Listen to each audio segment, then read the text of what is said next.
The whole center of town in this small town of Chattanooga was destroyed due to the president's orders. Was it political? If you're thinking about moving to Chattanooga and you want to know everything there is to know about it, then you need to subscribe to this channel. I'm a Tennessee real estate agent and I grew up in Tennessee, but also I moved back to Tennessee and relocated back here twice in my lifetime. So if you want to know everything there is to know about living in Tennessee, subscribe to this channel and stick around to the end of this video where I'm going to reveal the most interesting parts of Chattanooga, the places that you might want to live and you might not want to live. So the first one on my list is Lookout Mountain. Now, everyone talks about Lookout Mountain, but the one thing about Lookout Mountain is it has a lot of war history. So here's where the weird stuff comes in. Lookout Mountain is well known for its Civil War history.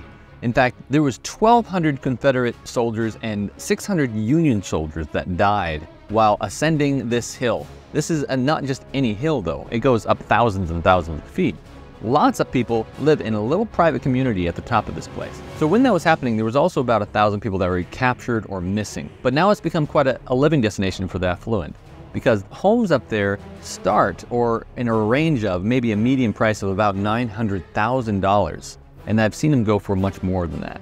And so if you're looking for a place that is seclusive and is very reclusive and has a little bit of history to it, and a little bit of strangeness to it, this is the place for you. Lookout Mountain is the place to go. Also as a tourist destination as well, so keep that in mind when you're going up there because it could be a little trafficky. And it's similar to my next point, which is Signal Mountain. Signal Mountain is a little bit north of Lookout Mountain. The strange fact about this area is that during the 1900s, the pandemics of the 1900s, this was a retreat area for the affluent. They would flee to this area, the Signal Mountain area, to get away from the cholera and the yellow fever of the decade. So what's interesting is during this time period, about 15 years into the 1500s, the 1915 or so, they started actually building summer houses up here, and a hotel was made, and then a golf course was built. And so that was kind of the start of the Signal Mountain area, and the houses up there are about half as much as they are in Lookout Mountain. So if you're looking for a place that's also seclusive,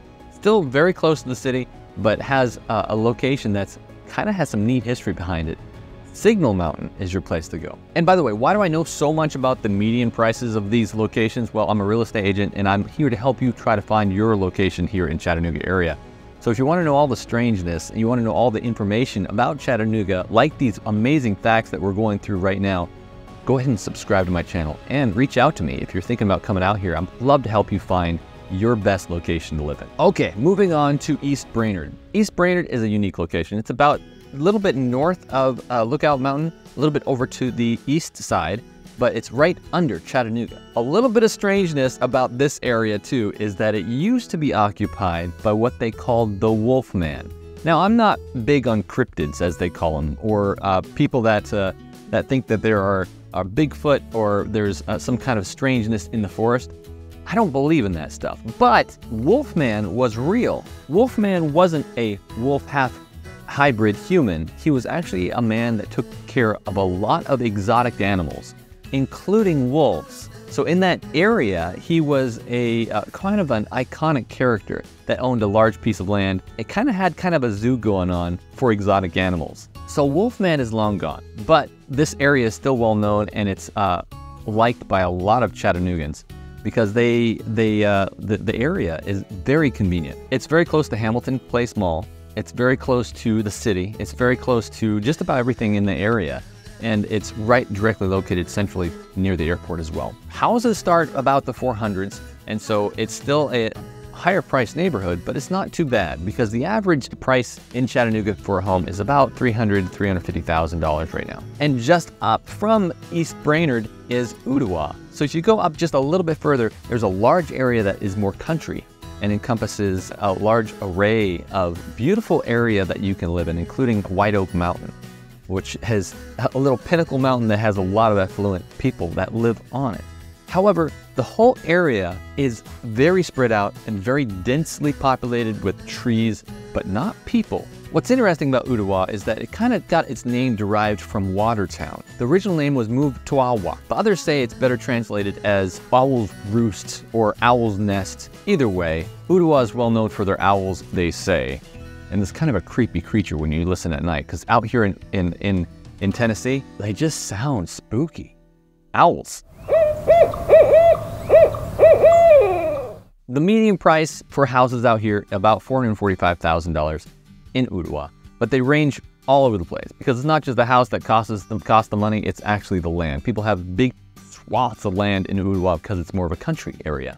And moving from the east side over to the west side across the river is Red Bank. Red Bank was actually named Pleasant Hill, but in the 1800s, the postmaster decided to ask his wife what it should be called, and she decided to call it Red Bank because during the season when the water was down, you can actually tell that the clay in the water is very red. Red Bank has a beautiful atmosphere and people there are just so welcoming. Red Bank is based in the north of the city and it's very, very close to the expanding area of Soddy Daisy. So if you were looking for a place that's continually growing but isn't as expensive, Red Bank is it because the cost of the houses, the mean average there is about $360,000 for a house in Red Bank. The next place you should probably know about is downtown.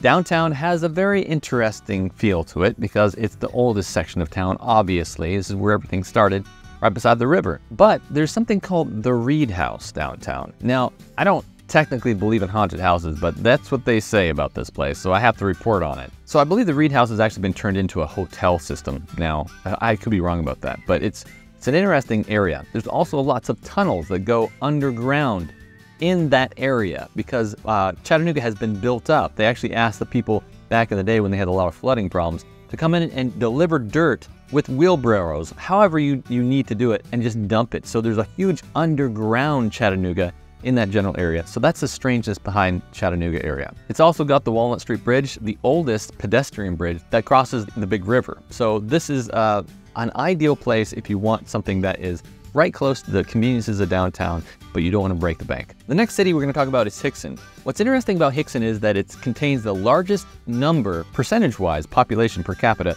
of British in the United States. Very interesting. So it's got numerous parks beside it, it has CHI Memorial, it has all these conveniences that are right near Chattanooga and all the conveniences you could want. And it starts at about $350,000, which is a budget-friendly deal for starting out in Chattanooga if you're looking for a home. Hixon is the place to be. And finally, the place where I live, Harrison. Harrison is very interesting because Harrison is the place that was demolished.